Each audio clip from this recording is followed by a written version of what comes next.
tapos Iloilo, ganon. Sa gitna sila, Tusi.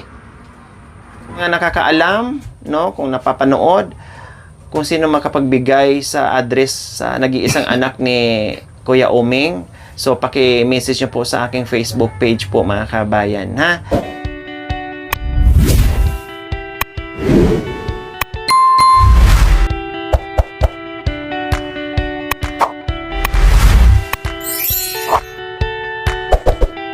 Next video. So, ayan po mga kabayan, magluto kami ni Kuya Oming, ulam at saka kanin. Para bago kami aalis, tiyak na mapakain namin si Kuya Oming at busog na siya. Okay, let's go. So, ayan, magsasaing si Kuya Oming. Kunti lang saingan nyo, Kuya, ha? Para tanghalian. Tapos, mamayang hapunan nyo, ha? Para at least, mamaya, hindi ka na mamoblema sa kakainin nyo. Nakasaing na kayo. Pahinga na lang kayo kasi may nakahanda ng pagkain. So, magluto kayo ng kanin. So, ito yung mga kabayan, sabi ko kay Kuya Oming, kasi ayaw niyang madumihan at mausukan yung kusina niya dyan na nakadugtong sa bahay niya.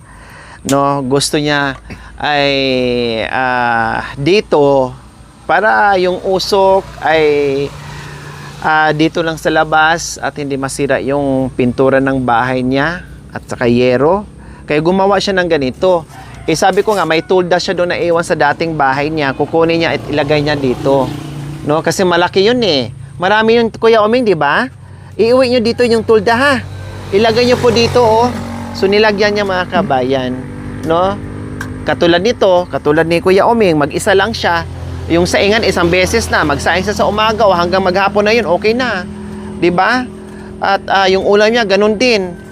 Para pag umulan man, ay okay na kasi may pagkain na siya na naka-ready. Kasi, mahirap yung maya-maya saing po, mga kabayan, tag-ulan. Pero kung tag-ulan, mga kabayan, no problem. Mapipilitan siya magsaing dyan sa loob. No? Katulad last time, naabutan namin siya, umuusok dyan sa loob. Kasi wala siyang choice. Meron naman siyang kalan na pang-uling at pang-kahoy. Meron naman. Kailan, pag ganitong panahon na wala namang ulan, ay okay, pwede siya magluto dito. Pero pag wala talagang choice na buong maghapon o ulan, no problem. Talaga mapipilitan siya gamitin niya dyan yung kanyang kusina, mga kabayan. Ganyan, marunong siya. Marunong mga kababayan. Ako na po dyan mag-ano ka na ng kanin. Saan ka nagsasaing? Dito or dyan? Dyan na? Pang dalawang kainan mo na, ha? Ngayon at mamayang hapon.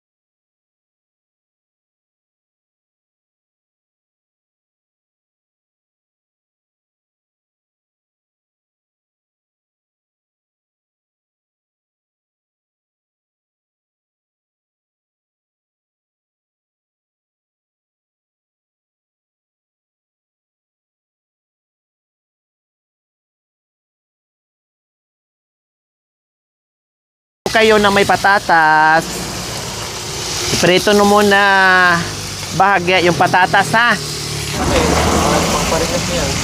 Ha? Pamparingas. Oo. Pamparingas mo to, ha? Silong. Ito, pakilagay sa silong, pamparingas mo. Saka nandyan na rin yung kalaykay, lagyan mo na lang ng handle, ha? Lagyan mo dyan para hindi mabasa sa silong. Halo-haloin nyo po. Para at least matuto din kayong magluto ng kahit masarap-sarap ng konti. Hindi man kasing yummy ng mga magagaling magluto, o at least matikman nyo po yung kunting sarap. Madaling lutuin. Yan. Kunin mo ng basura ba? Ay, dito lang ko.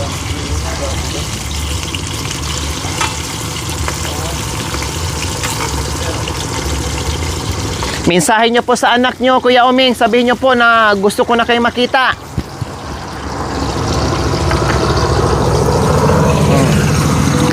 Kausapin niyo po yung anak niyo. Kausapin niyo po, nandyan sa camera, kausapin niyo po. Kira po. O, kausapin niyo po, nandyan sa camera.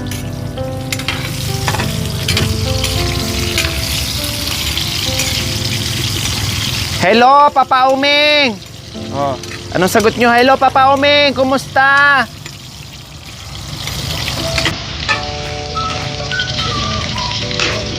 Kumusta daw po kayo?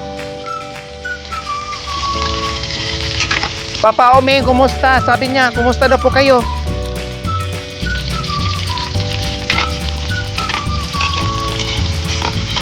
Ilang taon kayo nun, Kuya Oming, nung nagkawalag kayo ng anak mo? Mga ilang taon siya nun? Ha? Ha? 10 years? 10 years old? Yeah. 3 years old. Taga, di mo namin makahanap. Ano pala maalala mo ka nun? 3 years old? Kuya Omeng, 3 years old? Diyos ko, para din siya tateroni. 3 years old, 3 years old. O, ito po, Kuya Omeng, sige. Ano niyo po? Halo niyo po, Kuya Omeng. Sige, halo niyo po. Gisa na tayo ng bawang. Lagyan na natin yung sili. Huwag mo lang durugin ha, para hindi maanghang ha. Gusto ni Kuya Omeng daw sili. O sige, hala, sige, sili. O, golden brown na. Lagyan natin yung sibuyas. Sige, halo-halo together.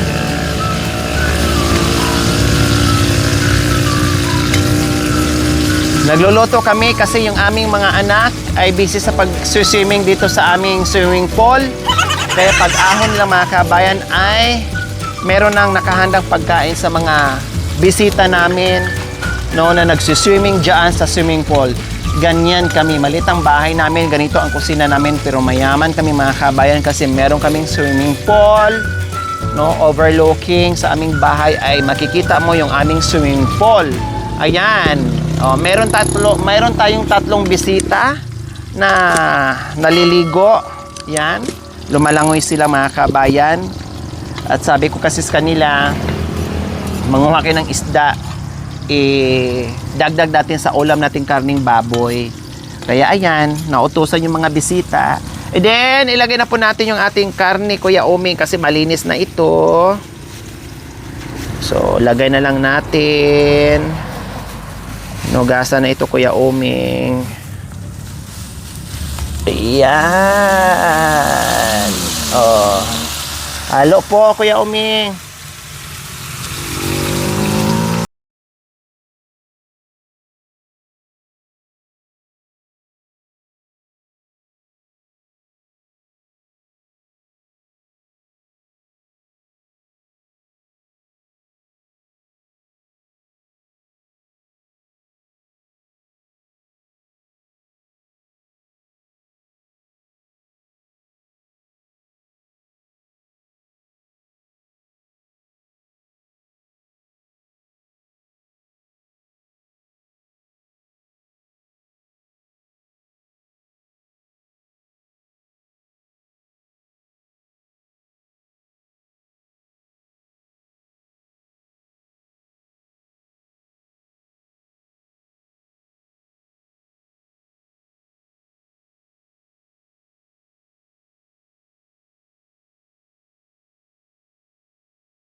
Mahirapan din po kayo dyan, Kuya Uming.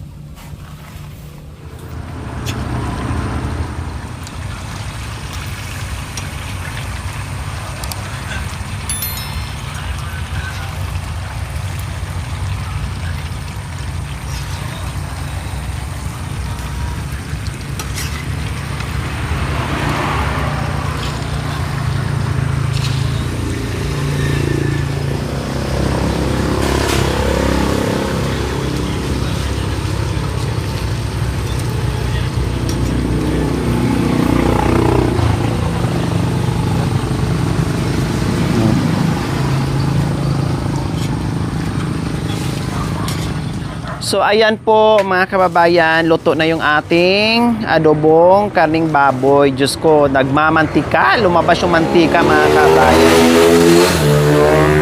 Ang sarap, para tuling humba. Humba, ang sarap mga kababayan.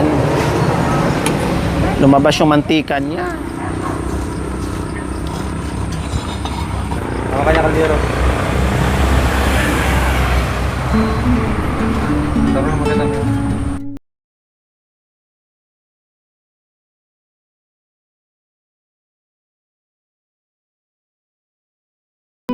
Kanin. Hawakan nyo na po, okay na po yan. Kuya. So ayan po mga kababayan, luto na po yung ating adobong karning baboy po mga kababayan, no? At meron tayong paglilipatan mamaya na kasi super init, baka malusa yung Tupperware natin. And then syempre sandukan natin si Kuya Uming para kumain na. Oh, dalawang saingan na to mga kababayan, pamamayang gabi, no, hindi na siya magsasaing, uulan man dyan ay okay lang kasi may sinaing na. Tapos Kuya Oming, pagkatapos nyo pong kumain, iakyat nyo po yung kanin sa kaulam nyo, ha? Ha? Kuya, ang sarap ng tutong Kuya Oming. Oh, ito yung paborito kong tutong na mabango, sarap, bagong tutong. Oh, sige, punta tayo sa itaas. Kuha na lang kayo dito ha, pag kulang pa. Nandiyan ka kain. Sa lamesa. Ito kaya.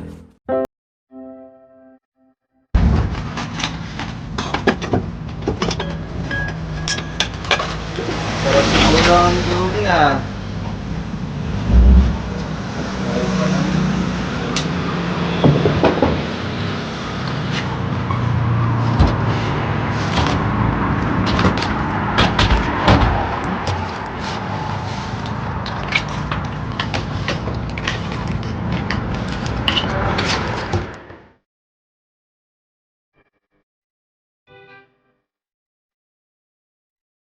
Yan, ang sarap ng kain ni Kuya Uming talaga. Oh, masarap ba luto ko, Kuya Uming? Ayos lang po.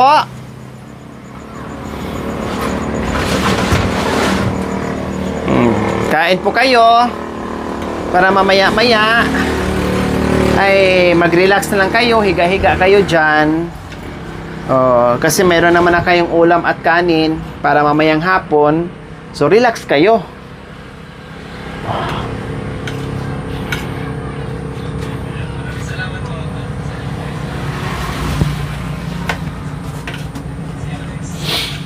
Yan. Sige, enjoy lang Kuya Oming sa pagkain. Hindi kita matutulungan, masasabayin kumain. May oras ako sa pagkain, Kuya Oming. Kung tulad dati na ay nako. Walang jita-jita. Hindi tayo umad. Ngayon umad na kasi tayo eh.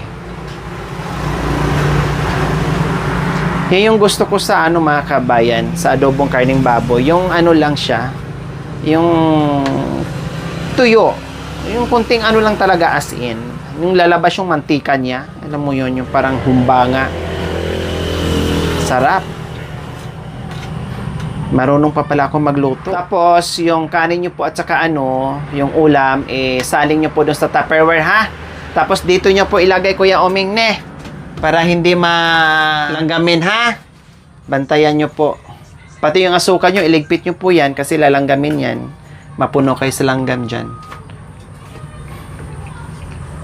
Kumain kayo para tumaba kayo. Kumain kayo ng kumain.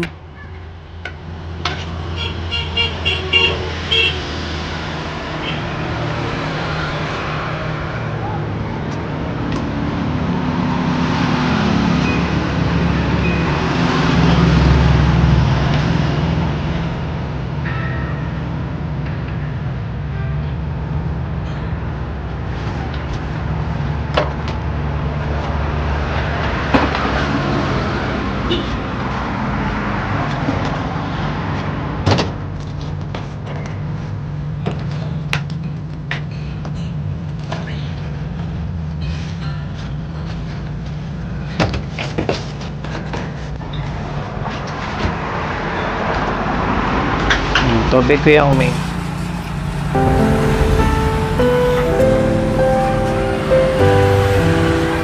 Mukhang nadamihan ko ata ang pagkuha ng ano, kanin. Kaya yan ni Kuya Oming ubusin.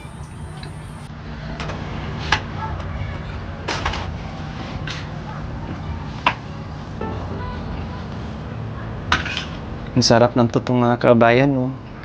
May paborito.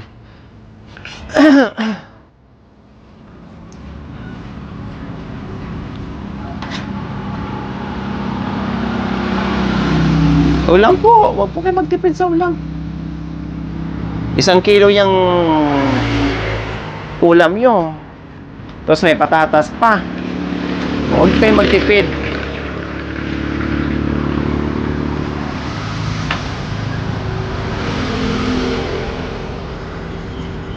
Sige, okay lang.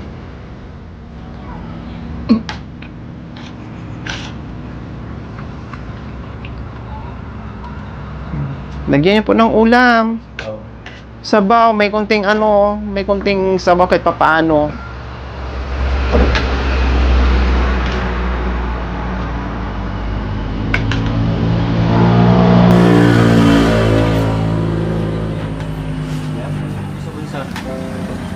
Busog na? Busog na?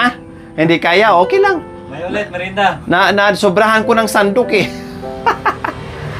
Okay, mamaya okay lang, no problem, no problem. Na ano ko, na sobrahan ko ng sandok ng kanin, no problem. Oh. So, ayan po mga kabayan, tapos na kumain si Kuya Oming. Hindi yan na kaya na, sabi ko na nga eh, nasobrahan ko ng ano, pang 2 tao yan eh. No problem, pakipulot po sa nahulog pong kanin Kuya Oming para hindi kayo langgamin.